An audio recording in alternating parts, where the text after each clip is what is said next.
What's up, men? Welcome to the Male Cartel podcast. Let's get started. Do you think men are important? Like for what? Men are not meant to be dominant. Men are meant to be submissive. Life's too short to exercise. I'm just gonna be honest. It's okay to be fat. Dispelling toxic masculinity and really redefining what it means to be a man. Men can cry. So it's okay to be weak. It's okay to be weak. I'm telling you right now, not everybody wants to see you win. You seem to be more woman than you are man. You don't have any manly qualities.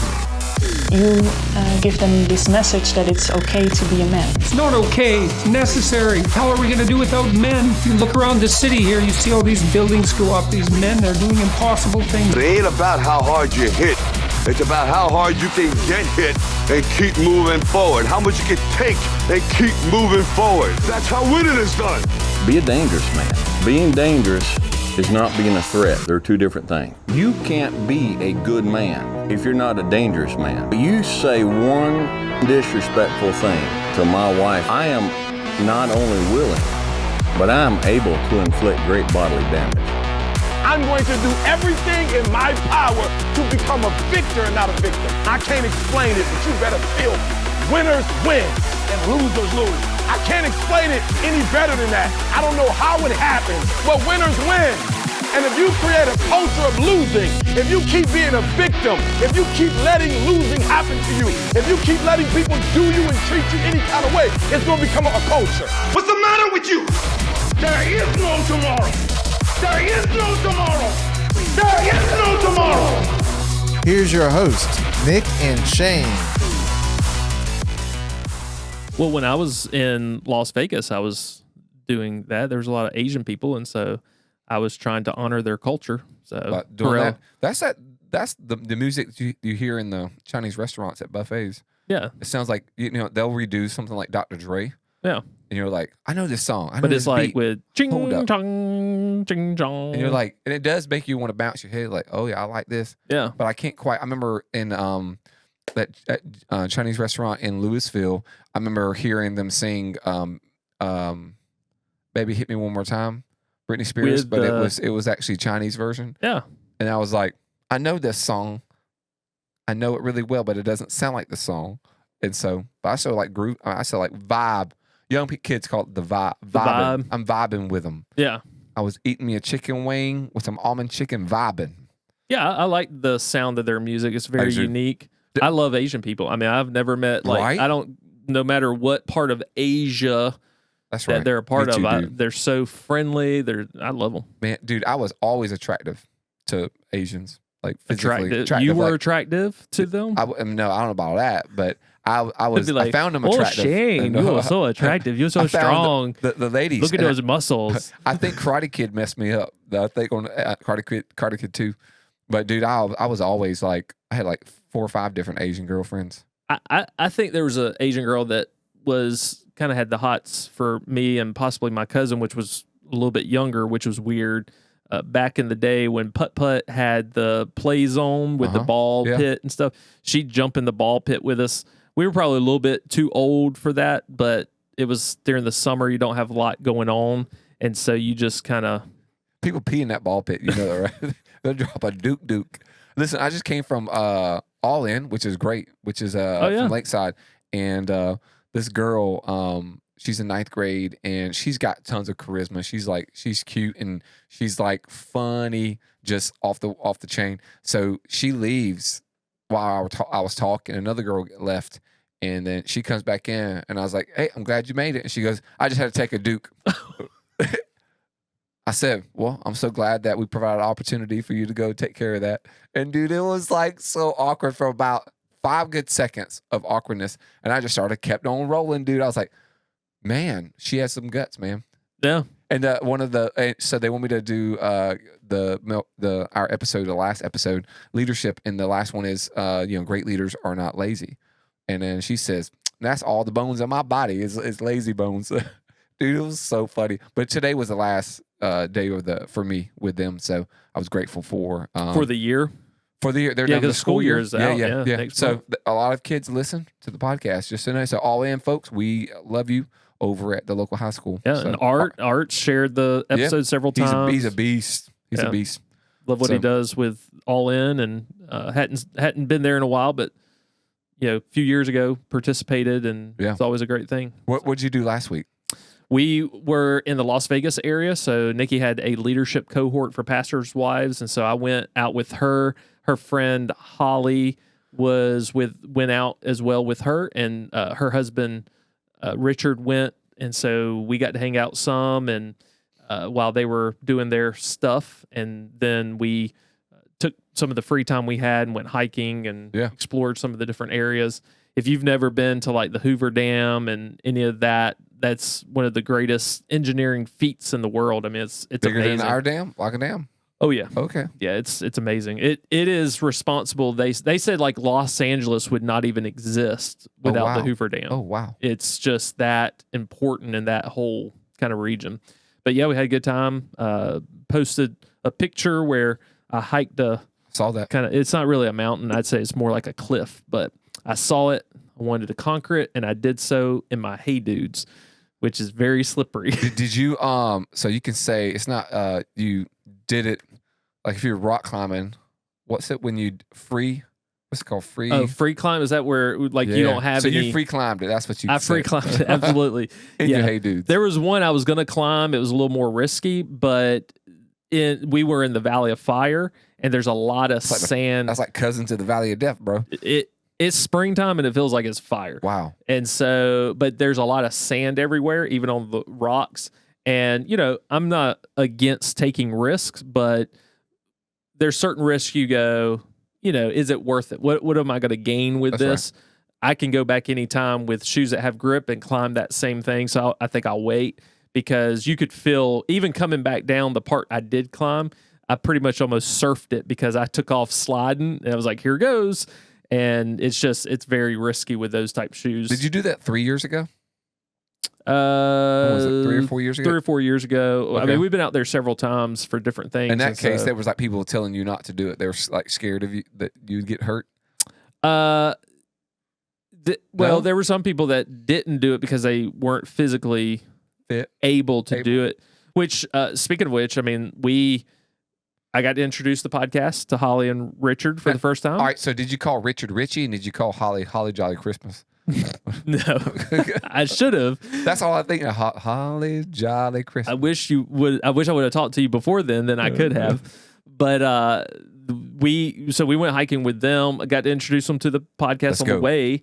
And then, I was proud of Richard. He has had 2 major heart attacks. Yeah. Well, one was major. One was kind of almost like an aftershock, but he was out there. Let's go, Richard. He did one of the hikes, wasn't able to do the other, but I mean, the first hike was probably enough for someone who has had, heart attack. But I loved it because we talk about getting 1% better every day, and he's out there in the heat. Let's go. Making it happen. So Richard, cool. Let's go, dude. If you're listening, do it, man. Heart attacks, all that.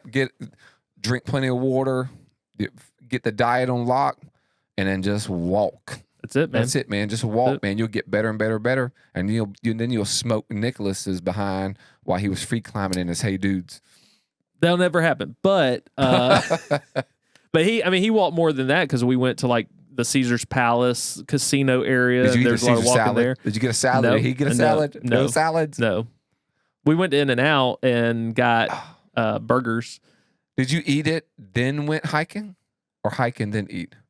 Different days. Okay. That's the reason why I say this, because if I ate that and went hiking, bro, I'd have to poop somewhere. Just being honest. Be like, it's in and now it's about to come out. So like we got to do something. We went to a place called like Baby Stacks or something like that. It's like a pancake place. Little Babies Stacks. Yeah. And so we ate breakfast, and then it's about an hour and a half away, and then we went hiking. So that's awesome, bro. Good breakfast to have before hiking. So dude, I didn't I was off for 3 days. Preached that Sunday, off 3 days, and then drove for the Masters golf tournament, a little tournament. It's kind of like putt-putt, but a little bit bigger. And so we went, I drove, worked 1 billion hours, and because somebody asked me this today, said, hey, why'd you work? Like you want to go vacation or you're going to buy something? I said, I do this because my kids want to play the piano. And so, excuse me. So we do piano lessons. And so last year, all the money went towards 1 year of piano lessons. Wow. And because we don't have budget for it, we ain't rich. Yeah. So I never got any kind of lessons, you know.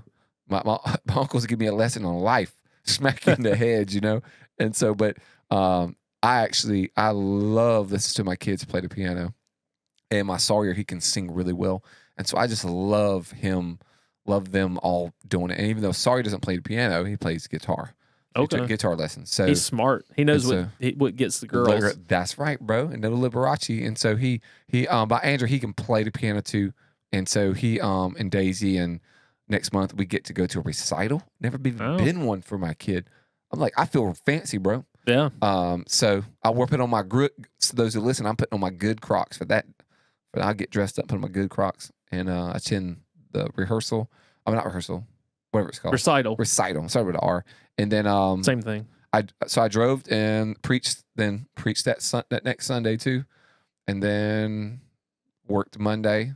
Do you have any downtime when you're driving? Since like there's schedules, so you're able to kind of prepare and all. Yeah, I actually had there's pockets of time for like an hour and a half, stuff like that. So I'm able to work on Keynote and do some slides and stuff like that. So able to get my mind right. Yeah. And in that, I mean, it was like really, like I was humming Saturday. Like I was really I felt like I was really like, you know, trying to share the gospel and have gospel conversations with people. And I'm in my zone when I'm doing that, when I'm like all in it, missional, working, and then at the same time with people who I don't know if they know the Lord, and trying to have a gospel conversation. And then the next day I'm preaching. Yeah. I just feel like I'm in a natural rhythm.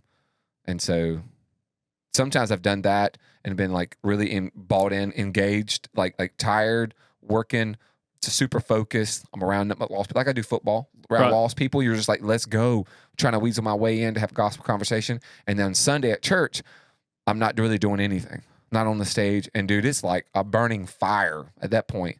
Everybody's gathered. Like, I just want to preach. I want to preach the gospel. I want to like lead a class. I want to do something. Yeah. I got to like get it out, you know? And so that's tough. That's been really tough for me. And I'm not really good at it.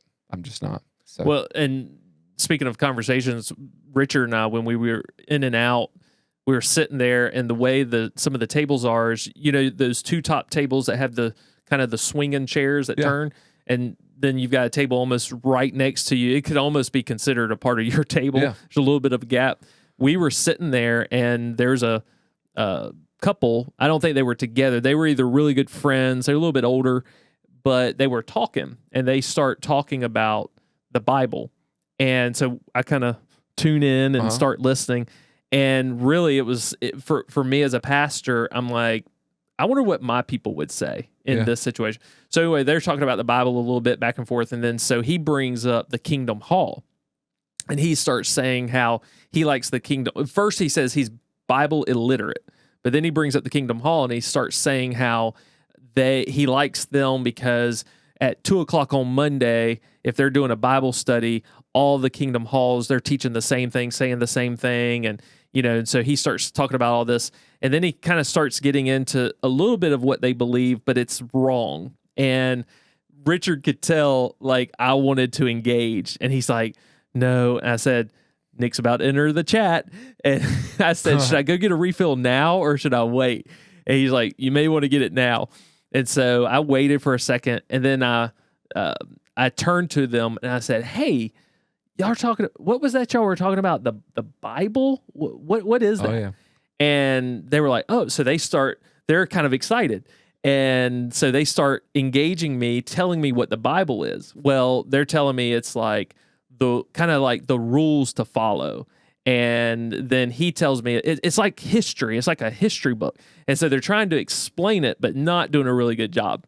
But I give them a minute and they keep trying. Like, I'm just listening. I'm just tuned in, not saying anything. And I guess maybe because I'm not saying anything, they feel like they still got to they got to explain it, you know? And so then I go, man, that's interesting. I said, well, I'm actually a pastor. And I heard what y'all were talking about. And so I started sharing like, hey, the Bible is, you know, it tells us about God and who he is. And yeah, there's the law. But because we couldn't fulfill the law, Jesus and got into the gospel and everything. And then had a really good conversation. Well, he kept wanting to engage me with the Kingdom Hall, and I wouldn't let him. And he was talking about them saying the same thing. And I said, hey, man, just because everybody's saying the wrong message doesn't make it right. They could be saying the same thing at the same time, but if it's not the right message, it's the wrong message, but everybody's saying it. And I said, and I gave him an illustration. I said, Richard's a pastor. And I said, if I said, hey, Richard, I pastor a church called Hope Church. If I told Richard, hey, Richard, I want you to start a Hope Church. And, ma'am, I want you to start a Hope Church. And all of a sudden now we got these Hope Churches, but I'm the headquarters. I could tell every one of them what to say, and they've got to say it because they belong to me as the headquarters. So that's kind of like the Kingdom Hall. That's how that works. They're saying the same thing because it's passed on. Anyway, it ended up being a really good conversation. I gave them a link to where they could get Right Now Media.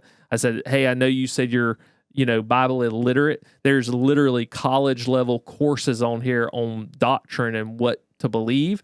And I said, I would encourage you to, not the Kingdom Hall, study the Bible, get to know Jesus.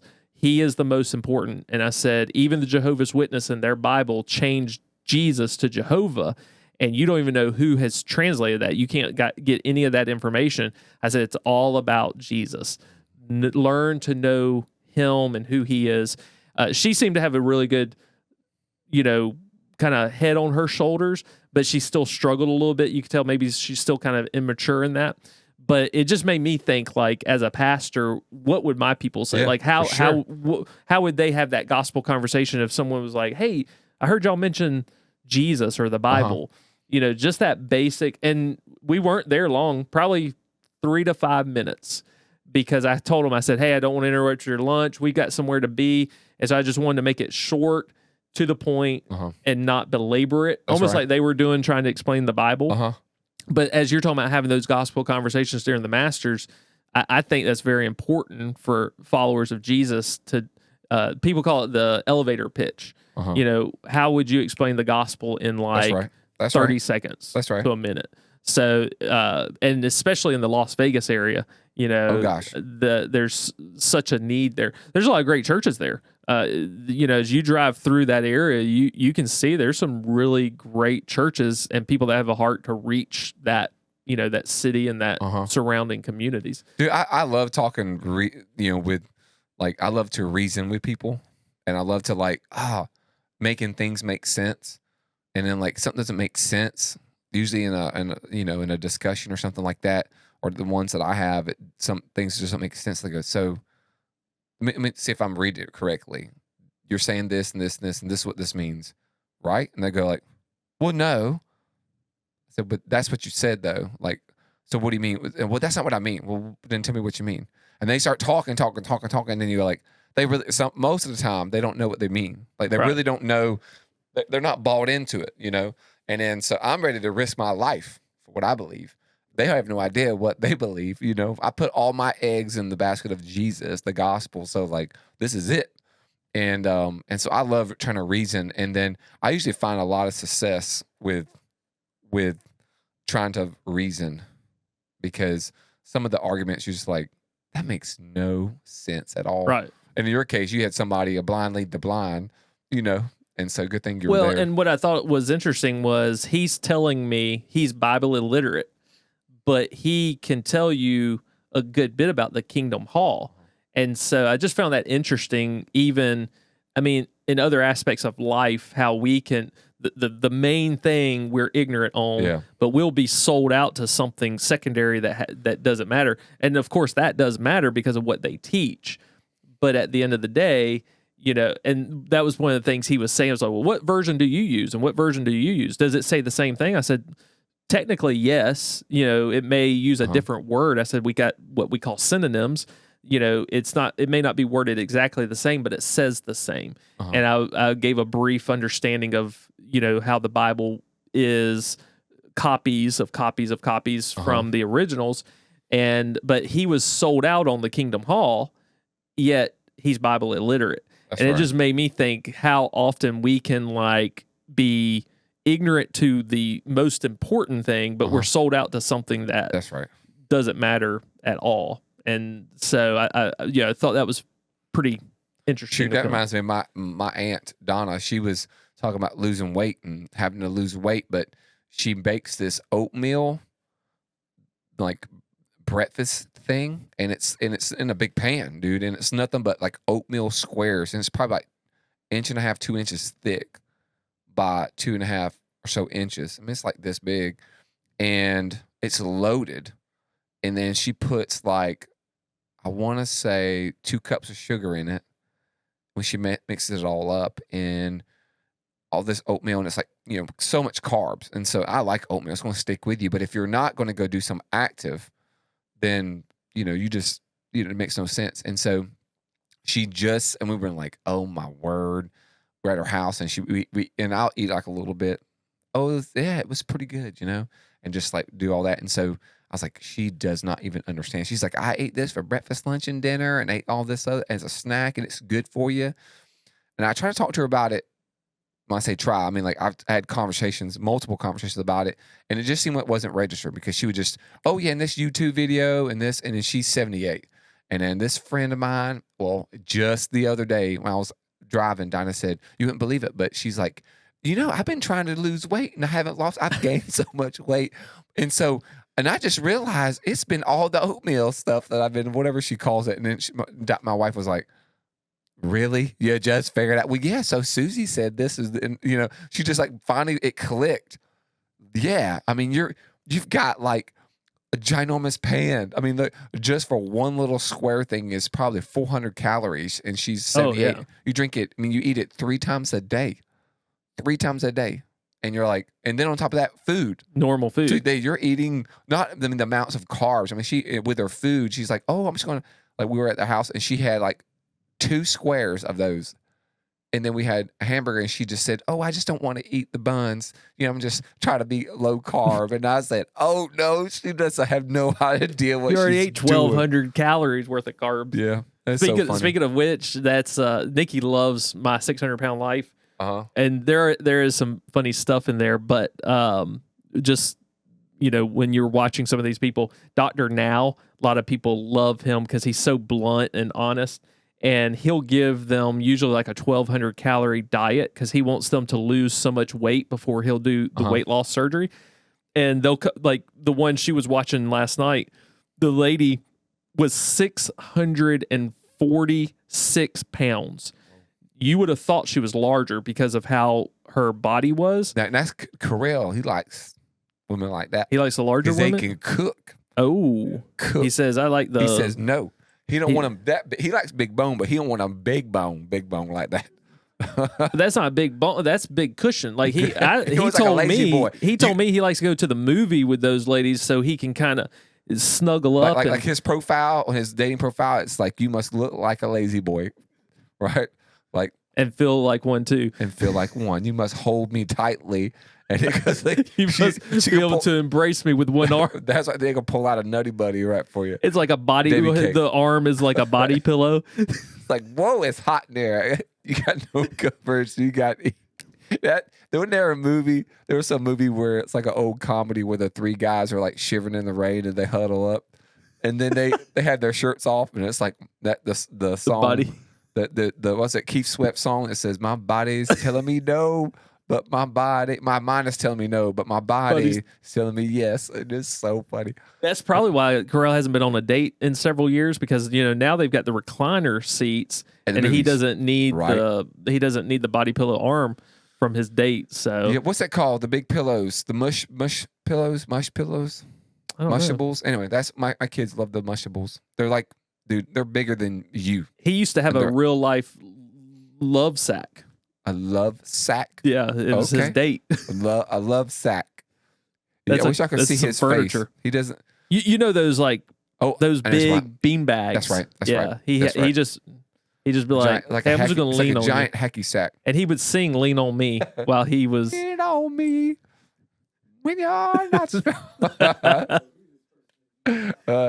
So speaking of which, so I'll explain, and I don't want to go into another conversation because today's podcast is mainly like some headlines that we've seen, some conversations we've had. It's probably our most random show yet. Yeah, the most random episode. So, talking about introducing our podcast to Holly and Richard on the trip to out to the Valley Fire in Las Vegas area.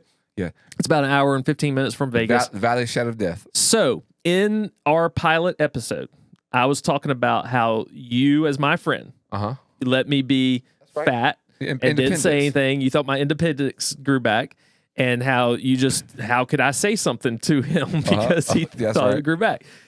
So it kind of got a little silent in the car. There was a couple of ladies, but of course Nikki's heard it. But this is Holly's first time as a lady hearing it, and she's probably processing it. But you could tell there was a moment where it was like it went from a little bit of laughter to now not much. And so when we get to our destination, Holly says, Nikki, or maybe we were stopped at a gas station, but anyway, she said, Nikki better never tell me I'm fat. And I was like, well, Richard, tell me I'm fat. And he kind of laughed. And I said, Richard, tell me I'm fat. And he said, you're fat. I said, thank you, Richard. I said, that's the difference between women and men. That's right. Women go, no matter their size, they could be 80 pounds, soaking wet, 6'2", and be like, you better never tell me I'm fat. Well, of course, they're not fat, but it's just like, you better never. Yet they'll come out and go, does this dress make me look fat? So what Holly was telling me is you don't want the honest truth ever, because if I ask you this makes me look fat, Nikki better never tell me I'm fat. But guys, like I would have said, hey man, thanks for looking out. Thanks for letting me know. And I'd go have to get in the gym, or I'd have to do something about it. So I thought that was very interesting, especially surrounding the podcast. Yep. Women, you better never tell me I'm fat. Guys, I don't think it bothers us. It may kind of motivate us. Yeah, and it may hurt your feelings. Like maybe you're going through a tough time or something. Like if you gain a lot of weight, Nicholas, now I would say, hey man, you're slacking. Have you been feeling okay? And then you would say, yeah, man, everything's okay. I said, okay, just wondering. And then you would say, why do you ask? Because that's the way you are. And I know this is how I would approach you now. And then I would say, because bro, you've gotten thick, bro. Are you bulking? Something. Are you like, what are you doing, bro? Or is it that what you're not doing? Right. And then I'd let you roll it out, and then we'd have a conversation. And I'd see if, as a friend, do I help you, or it's because you're just lazy. And if you came out and I'd be like, you're kind of lazy, I would say, well, Nick, sounds like to me, you just want to be lazy, bro. And then you would look at me, and you would be like, you probably would get your feelings hurt for a moment, and then you'd be like, and I know you'd be ticked off at yourself. At myself, yeah. And then that'd been it. That'd be like the next day you running like, I'm gonna see this little thing on the social medias where it's like your running chart and you're all over. It's gonna be like red, green, everything else. Dead. The Nike thing. And it's gonna be like 17 miles. 17. Nick killed himself trying to. That's right. I don't know that every guy would welcome it. I don't know that, there's those guys who they love to pick on people, but then you start picking on them and they can't handle it. Bro, that's a whole segment. Yes, it is. Maybe we will hold off on that. Segment. But yeah, it's crazy you say that, because I have noticed that more than ever in my entire life. Like grown men, we talk about people who pay their bills. They got mustaches. I mean, I'm saying like they got children. It's not peach fuzz. It turned to a whole. I'm saying mustache. Like caterpillars. I mean, like everything, bro. Like they grown and they just pick and they pick. And it's all fun and games. And you pick back. And it's even a lesser pick.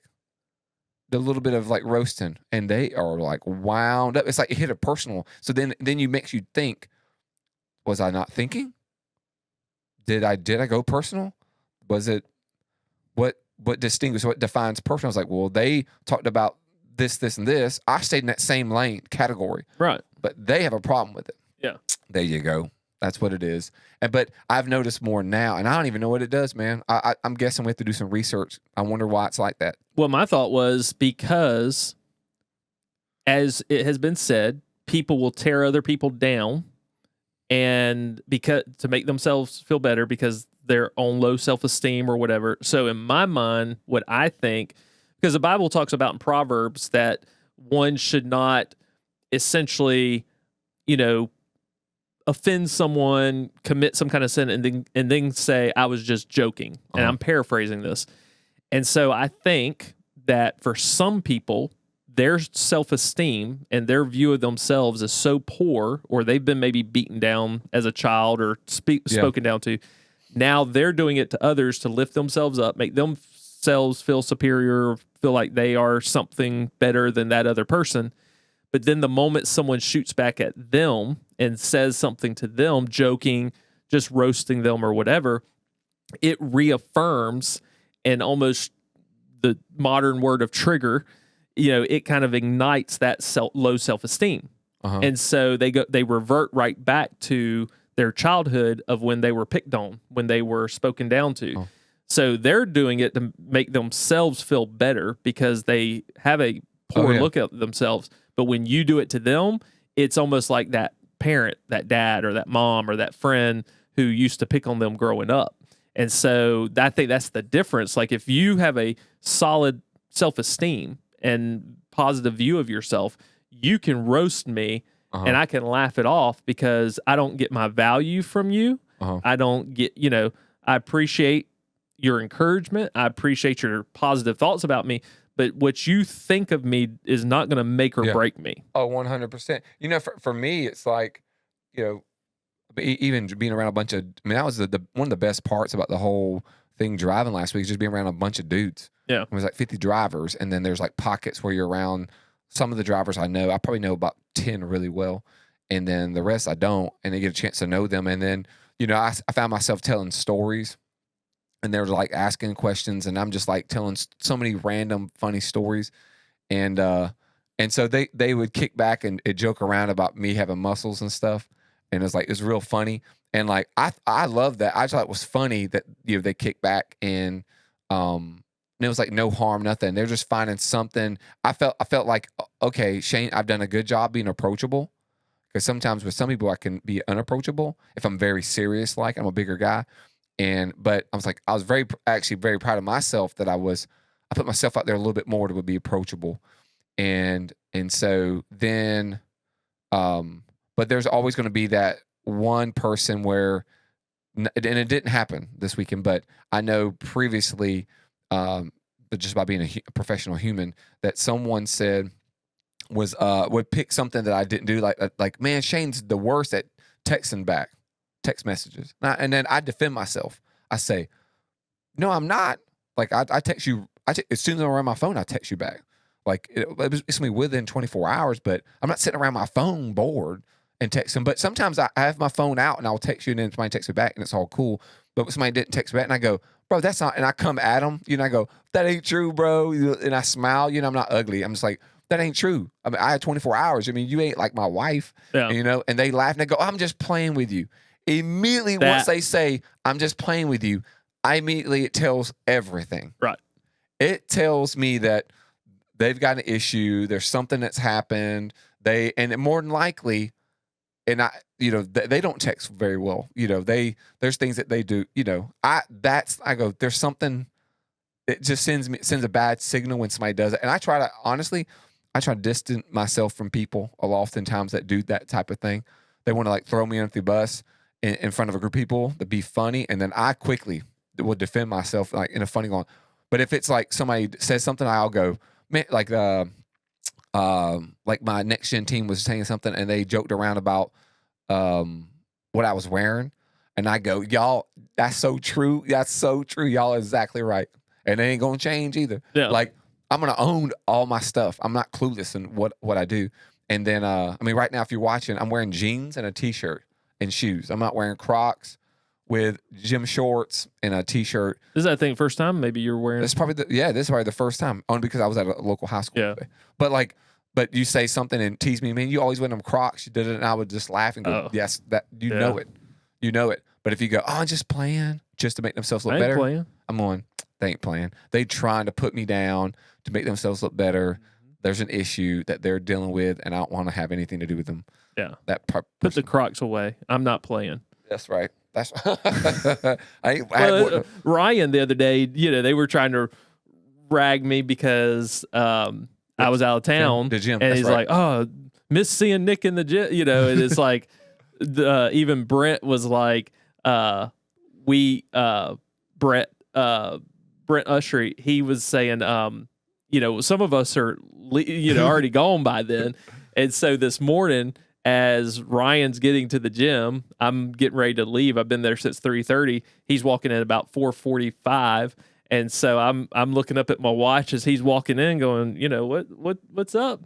And so he's like, "I'm consistently here at this time every week." I said, "I know, I'm just playing." And but then Brent is walking out of the locker room and he does the same thing. He's looking at his watch because he's walking out and he's looking at Ryan like, "Oh, just getting here, huh?" So, just giving each other. Yeah. See, I love it when you can joke around with a bunch of dudes. It's well, so did you see much Tristan fun. trying to troll me? So Tristan's like,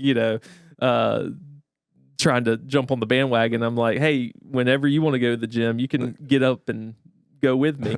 Mr. Want to motivate me. So that's so funny. Speaking of which, one of the things I had tossed over to you this week and that we were talking about, and this goes back to that appearance, whether it be I'm Joe Cool, I'm superior. Gary Vaynerchuk, he goes by Gary V online, does a lot of leadership stuff, a lot of stuff on entrepreneurship. He said this in a post. He said, "Too many people burn out because they want to look successful instead of being successful." Oh, yeah, dude. And that kind of spiraled off into a conversation about men kind of wanting to be trendy and, all of that. And so before I say anything on that, this is kind of connected to what we're talking about. Yeah. What's your thoughts of what Gary Vee was talking about that? Oh, man. Well, I told you, man, when you sent that to me, I was like, "Oh, that is perfect, man." Too many people burn out because they want to look successful instead of being successful. That just a person who wants to put on a certain facade. I don't know if I said that word correctly, but to put a certain appearance, they immediately, I know that they automatically, they lack a fifth gear, meaning that like they're not willing to do the hard stuff. They lack that fifth gear. They can't change out of the gears. They're like probably topped out in third gear. And so they lack probably a lot of effort, and that's why the burnout, meaning like they maybe they give effort, but it's a different type of effort. And so what they do is they're just trying to spend all their time, their energy on being perceived a certain way. You see this more common now, though, for honest, social media. People want to put on like even like certain, like we're in the church world, but you see a lot of people they even take pictures and stuff like that to look a certain way, to look like their church has got 3,000 people there on Sunday morning and there's 100, or to be perceived as like they're the next big thing. And what happens is if you start want to be perceived that and you roll it out there, you got to keep it up, keep it up, and you don't want to be found out. Right, you're hiding something, and so. The burnout rate, is high, obviously, and not what we do. But, there's a lot of different directions. But once you look successful and being successful, that being successful, I mean, and everybody defines it differently. But, doing the best, excellence, doing the best you got, doing the best you can with what you got. And successful, we all would categorize that, maybe redefine it. We all define it things successfully, like differently. But people just don't have that. They don't have the necessary ingredients to do that. They're poor leadership, poor leaders. Yeah. But I've seen it. I can go literally 5 different directions on it. But I think it's awesome, that whole facade thing. I'm not that. What you see is what you get. So even when somebody tries to be a certain percent, be a certain way, really gets me. I almost bought a car the other day. I saw a car I really liked, and then it wasn't four-wheel drive, but it looked like it was four-wheel drive. It threw me off. Yeah. But I want a four-wheel drive, so it threw me off. I can't have something with a 4-cylinder engine, but it's all jacked up. Yeah. Up a hill, we ain't going up a hill, bro. It ain't gonna make it. It ain't gonna make it. I'm gonna drop it down. So it ain't gonna make it up a hill. It looks like it can go, but it can't go at all. It's not gonna do its job. And so it almost bamboozled me. But good thing. And in the description, it was like da da da da da, but it left all that out. So what do you think? Yeah, you say that, and it makes me think about the kit cars. A friend of mine had a car. It was practically like maybe a golf cart. Yeah. I mean, it was like a drivable car, small engine, like a but it was a kit. Well, it looked like a Rolls Royce, and they have them look like Ferraris and stuff. But what's inside is not match the outside. So it might look like a Ferrari on the outside, but on the inside it might be like a 3-cylinder. It's going to put around. You're not going to win a race. And so when you were saying that, the appearance, the vehicle looked like a 4-wheel drive, it made me think about that. And I think, that appearance, it's like we settle for that because really we want the applause of people. Or we're trying to get something out of it. And I wrote a post not too long ago about the deception that is in both ministry and in business around this whole even idea. I know ministry. I know this world, and I know when people are lying. And I've shared this before. I used to be a part of a group that they had roundtables. And so if I want my church to think that I'm successful outside of what I'm doing on Sunday, I could sit there and count how many times that I facilitated a group, and I could tell my church that this year, I invested in this many pastors when what I was doing was facilitating a conversation with guys. I was participating. I was learning as much from them as they were. But if I just want the appearance of success, then I could sit there and count up how many meetings I facilitated and how many people were in those gatherings and go, oh, I invested in 100 pastors this year. And did I have a small role? Sure. Was I doing something special to where my church can feel good about paying me and what I'm doing outside the church and we're kingdom minded? No, I couldn't. And so I think we are more attuned to people's approval and what they think of us, or what can I benefit from this as a business owner, as a minister, as a pastor. Then I'm going to now kind of give an appearance. And I think that's the same way, like with what we were talking about earlier with the picking on people or roasting them. I'm going to roast because I want to look superior, like I got it all together. But then that moment that is cracked, and someone roasts me, now all of a sudden my feelings get hurt. And so I think it's the same way with the trendiness. I am who I am. I wear what I wear. My kids pick on me. I like to keep my shoes clean. So I'll throw my shoes in the washer. Well, my daughter Haley, who is 15 years old, she is bound and determined that your hey dudes should be dirty. They need to be dirtier. And so she's always picking on me about me keeping them clean. And that's just me. That's just how I want them. And so I wear what looks good to me, I like. That's right. I'm not looking to go, oh, are those the trendy jeans? Are those the trend? Is that the new hat style? Is that the new glasses? And you can see over time, like, certain things, it was like this way. And now it's this way. And you'll watch people change. I'll throw one out there. This made news recently. Stephen Furtick. His sweater that he wore on Easter. Did you see that? Did you see how much it cost? It was like $1,400. What I saw was $1,900, but it looked like 4 of my grandmas could fit in it, and that my grandma crocheted it. That's right. But apparently it's trendy. Apparently, and so I look at that and go, as a man, I'm not wearing that. But you have guys who, because it's trendy and you want a trendy church, I'm going to go spend $1,900 so that I look good. I look cool in the eyes of a group of people. Though, successful people they're usually successful because they are good leaders and they know how to multiply leaders, and to where everything doesn't solely falls on them. And so, and so if you were a major person at a company and you did everything, you would be burnt out naturally. Right. But most leaders, if they're a good leader, and we talked about this last time when we said great leaders multiply themselves. And so like you would multiply. And so there's someone everybody's sharing the load. You know, your job is to lead them. But man, it's different when it's you wanting the limelight. You're wanting to shine. You wanted to be put off because you can't give it to anybody else because you would be exposed. Right. They'd find out how jacked up you are. And so because you can't lie to everybody. I mean, you can lie to everybody, but once you start telling the truth, they know behind like Wizard of Oz, behind the curtain, what's actually happening. Nah, you'll be exposed. So it's best to just keep up.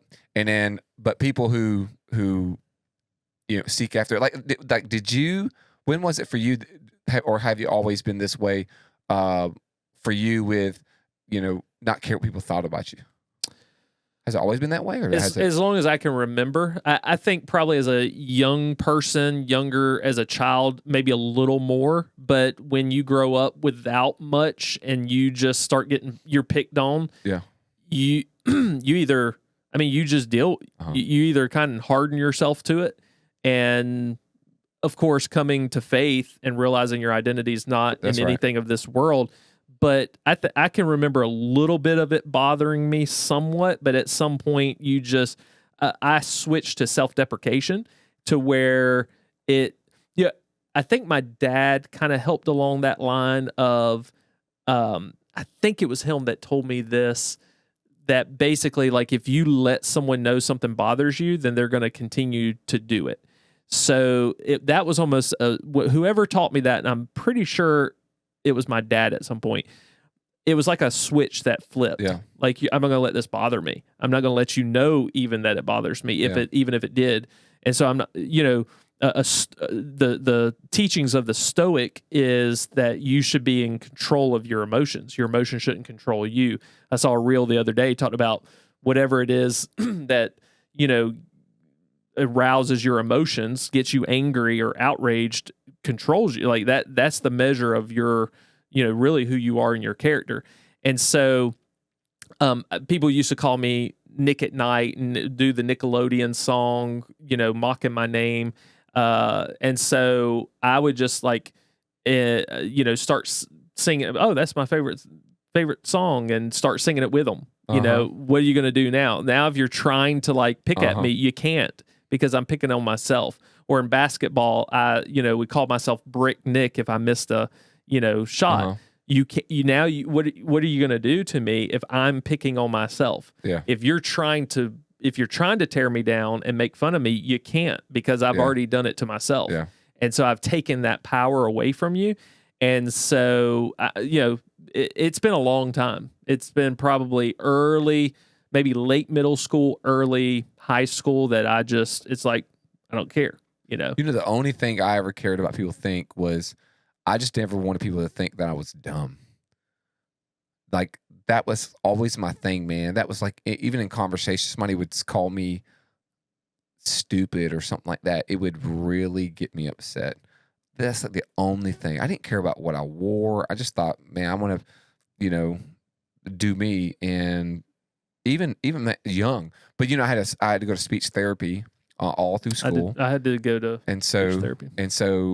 And I'm dyslexic, so I have a learning comprehension issue too, where I can read something, I got to read it multiple times to kind of figure it out. And once I figured out my brain, it's kind of locked in. So it's really a superpower, because I can always do like math equations or math problems without needing a formula. Like I can just figure it out in my mind, especially written form. And I was like, oh, this makes sense. This is like with the reason. Mm-hmm. But you designed that skateboard ramp we built in Costa Rica. We did do that. We didn't have any plans. Yeah. You thought it up. So but my brother was always, special needs. He was in that classroom because they do stuff with my dad. And I knew, I just had to lean on charisma and being, charming and funny and like leaning towards that skill set. And then when I got to college is when I was taking a class and I just could not I literally was like blank a lot and just trying to figure out, I wonder why everybody else is catching on. And we'd have group projects, and I went to the center there, and they tested me, and that's how I found out all my stuff. And I was like, no wonder I had struggled. But I remember as a boy, being a young kid, was like never wanted to be stupid. So I did everything to, and but in those days though, Nick, like now you'd get found out because of how teachers are taught and stuff. Back in those days, I mean, early 80s, nobody didn't care. Like it was not a thing, even the abuse, nobody caught the abuse. Now my back was beat up, whipped, everything. Nobody even knew what was happening. So, and even if they did, it was more, I wouldn't say accepted, but even like spankings and stuff like that, he probably deserved it. Dude, I got spanked in front of the whole lunchroom. My principal did 3 times in front of the whole entire school, or like lunchroom, because I got in a fight. And so it was either suspension for 3 days or spanked, and then they put me in front of the entire school. Yeah. Well, they don't do that anymore. No. Well, I think that's probably a lesson somebody could take away from this episode on this topic. And we won't have time to cover everything we had discussed. We can talk about a couple more things and then throw the rest to another week. But I think it comes down to character and what your motivation is and what you want, what you're trying to get out of, the appearance of things, and really who are you trying to win the applause of? And, first it's Jesus, second it would be my family, and then beyond that, I don't care. And there's times that, Nikki and I have disagreed and she has an opinion. And once again, I don't get my identity from her. Now I value her opinion because we want a peaceful home and we want a good relationship. But at the same time, sometimes she's not been right. And at the same time, I've been wrong about my assessment with her. And so the more we've gotten to know each other, of course, over the years, I do value her opinion and I value what, some of her thoughts. But we can always take our eyes off and get upset and say hurtful things. And so you have to filter those things. But at the end of the day, I think as guys, we have to be secure in who we are, even in our deficiencies, to go, this is a deficiency. I don't want to mask it. I don't want to, put it aside and put a Band-Aid over it and just give this appearance of success. If I want to be successful, I want to put in the work. That's right. To be successful. Yep. That's it. What you just said, put in the work to be successful.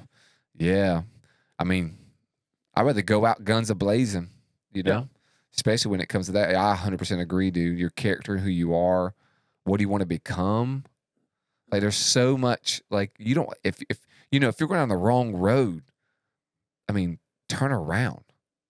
There's nothing saying that you can't turn around. Right.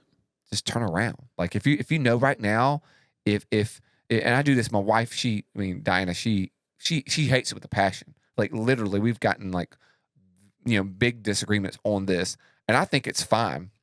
And if I was counseling, I would think it's fine. But I'm always thinking about this. If what we're going through currently, if this was on a movie, would people like my actions? If this was in a movie of how we're handling or what we're doing, if somebody's watching us, and the whole audience, would they go, do they cheer us on?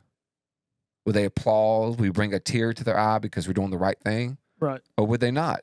Or they would be the villain in this situation. Well, no. And then it keeps me honest, is what I tell my wife. I said, this keeps us honest. And right now, somebody's watching this out, we wouldn't be very liked. We just wouldn't. So, that's why we need to do this. And my wife's like, why do we always have that? Now, Daisy, my daughter, 7th grade, she just started complaining to me the same way. I said, well, baby, what do you think? And she's like, what do you think about da-da-da? And I said, well, I don't know. My first thought is, have you prayed about it? I said, well, not really. I said, well, after you pray about it, we can talk about it, but we can't talk about it until you prayed about it. And she goes, you start talking it out, and then it's like, well, what do you think? I said, I don't know.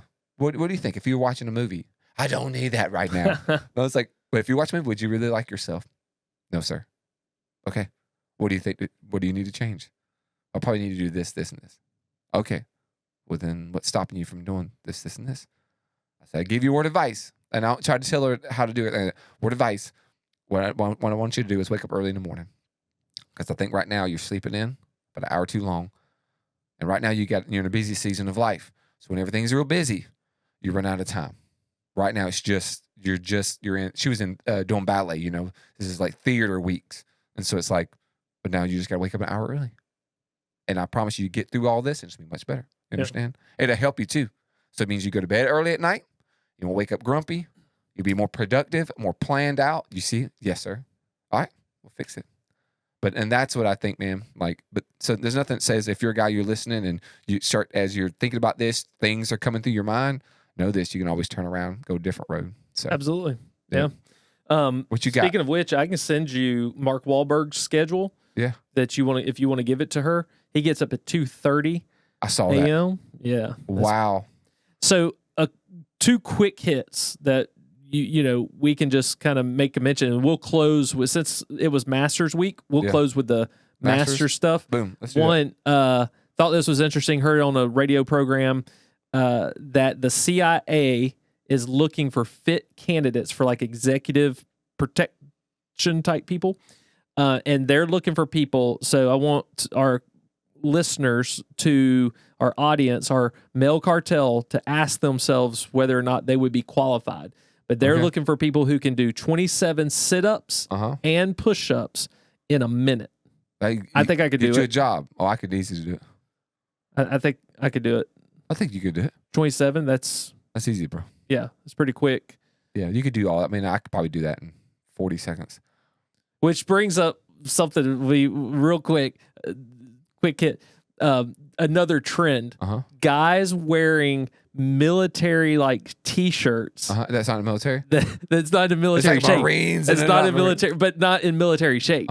Like there's other things. Like you can order them offline, and they don't say Army, but they have that look, and you can get the flag or whatever. It doesn't necessarily say Army. Oh yeah, they're not shape. But it's that military green. Oh yeah. Yet the olive color. Yeah. Yes, and it's a trendy shirt, especially with guys. Yeah. Look tough, but yet not in military shape. Yeah, bro. Don't do that.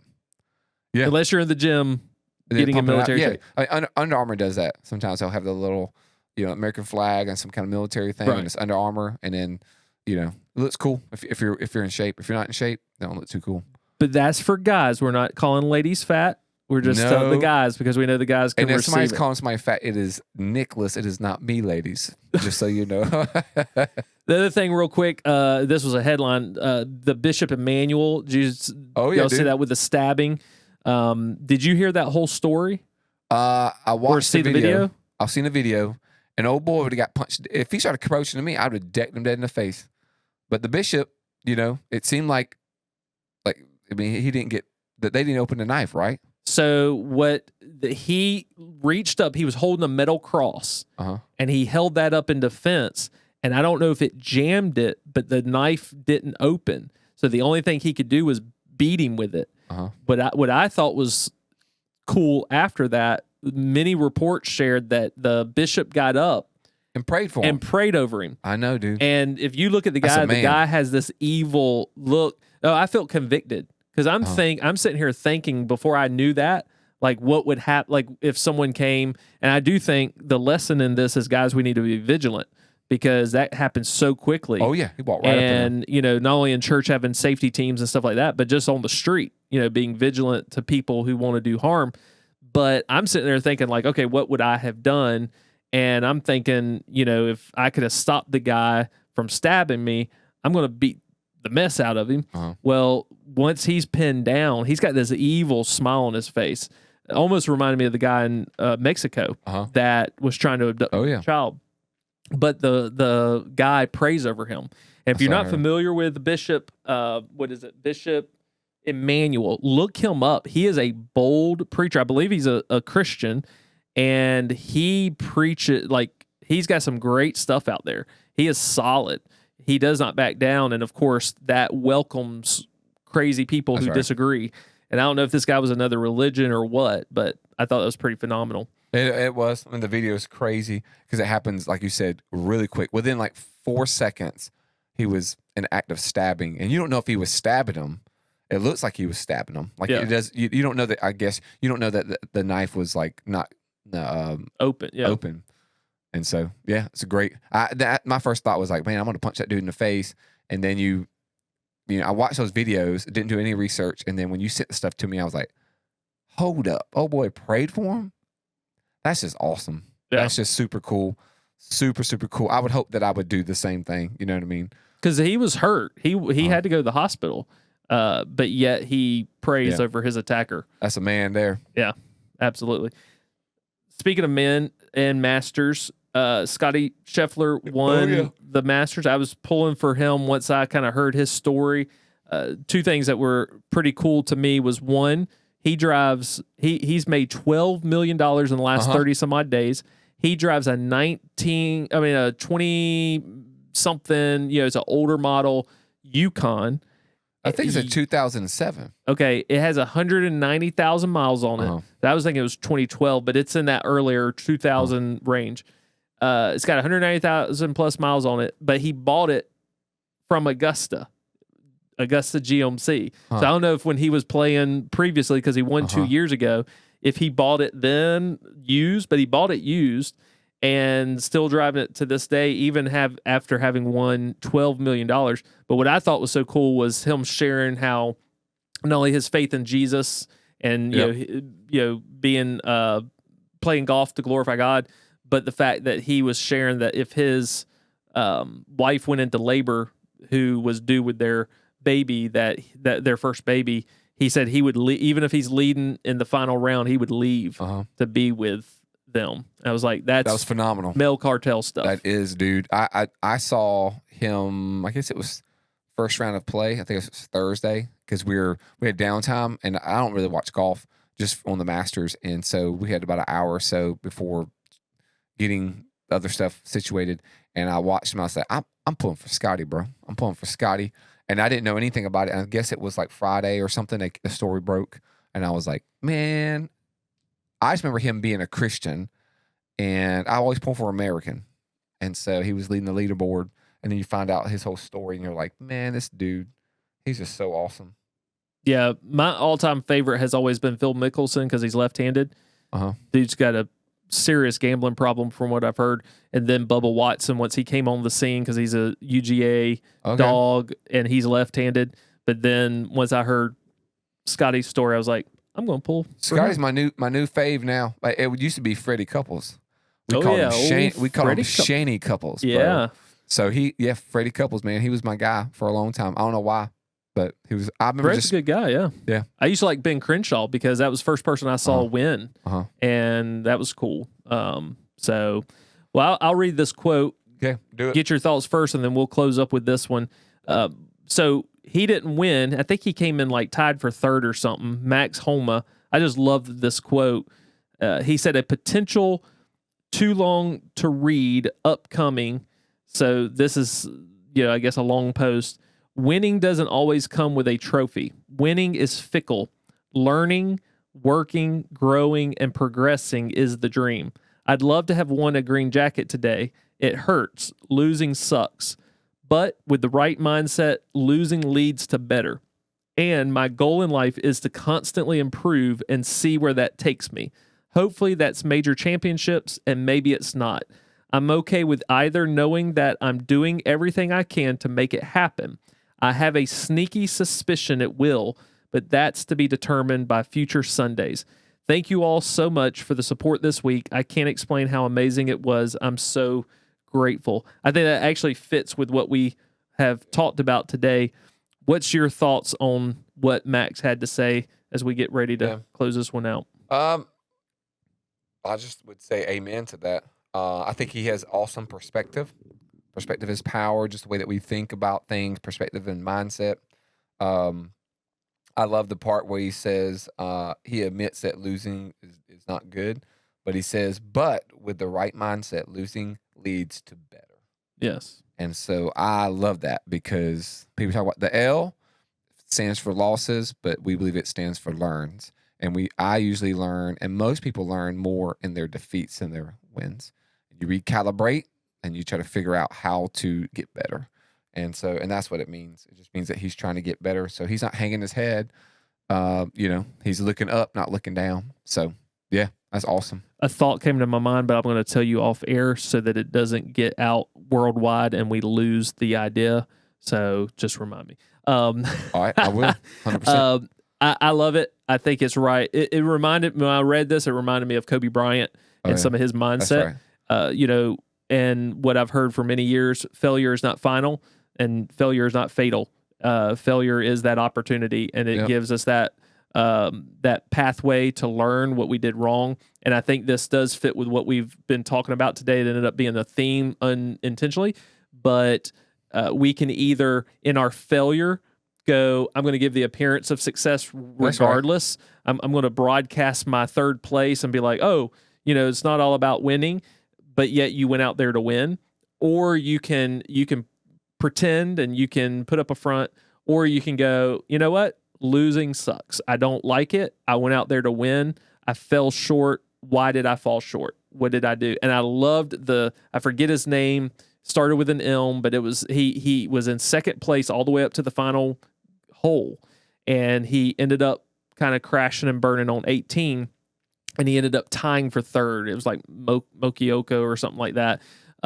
Anyway, I was pulling for him. I was like, I want to see him get this putt because he has worked hard to get into that second place. I don't want to see him fall back into third on this final hole, but he ended up.